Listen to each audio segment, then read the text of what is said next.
कर्जमाफीची केवायसी करताना येणारा एरर नेमका काय आहे? OTS 2 लाखांवरील कर्ज केवायसी माहिती.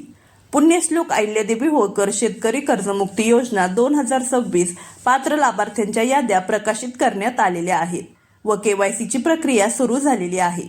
बऱ्याचशा लाभार्थ्यांचे केवायसीच्या यादीमध्ये नाव आलेले आहेत, परंतु त्यांना अद्यापही केवायसी करता येत नाही. कारण की केवायसी करत असताना त्यांचं अकाउंट सिलेक्ट होत नाही किंवा तो ऑप्शन पुढे जात नाही. हाच एरर नेमका काय आहे व याचबरोबर 2 लाखांपेक्षा जास्त कर्ज असलेल्यांची केवायसी या संदर्भातील देखील आपण सदर व्हिडिओच्या माध्यमातून माहिती जाणून घेण्याचा प्रयत्न करणार आहोत. पोर्टलवरती केवायसी करताना शेतकऱ्यांचा विशिष्ट क्रमांक टाकून सर्च केल्यानंतर त्या ठिकाणी संपूर्ण माहिती त्या शेतकऱ्याची दाखवली जाते.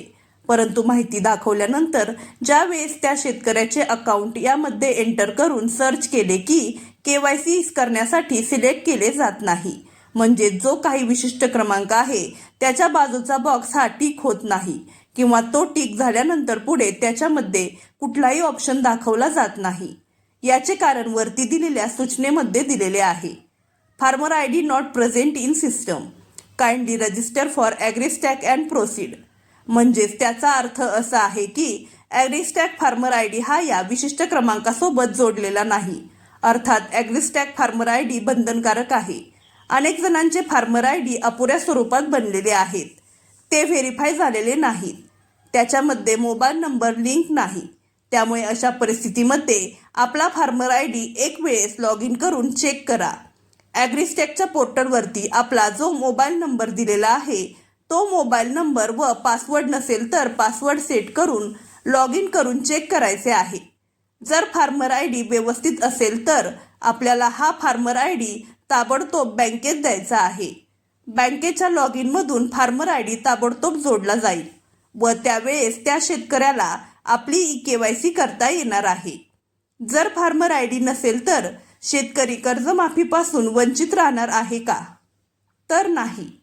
तात्काळ फार्मर ID काढून फार्मर ID जोडणे हे बँकेमध्ये सुद्धा करू शकता. त्याचबरोबर अनेक ठिकाणी आता CSC सेंटरवरती सुद्धा फार्मर ID काढू शकता. फार्मर ID अपडेट झाल्यानंतर या कर्जाचे सिलेक्शन करणे किंवा ज्यांचे काही पुढचे ऑप्शन येत नाहीत ते ऑप्शन येतील. ज्या शेतकऱ्यांची 2 लाखापेक्षा जास्त कर्ज आहेत त्या शेतकऱ्यांची स्थिती आपण या ठिकाणी पाहू शकता. उदाहरणार्थ, जर एखाद्या शेतकऱ्याची कर्ज रक्कम 3 लाख रुपये केवायसी करण्यासाठी आलेली आहे तर त्या शेतकऱ्याला OTSच्या रकमेसाठी बँकमध्ये कन्सर्ट द्यावा लागणार आहे.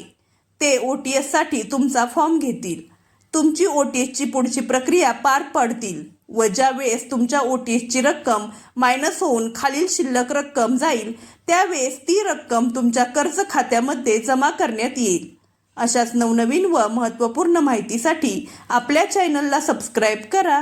धन्यवाद.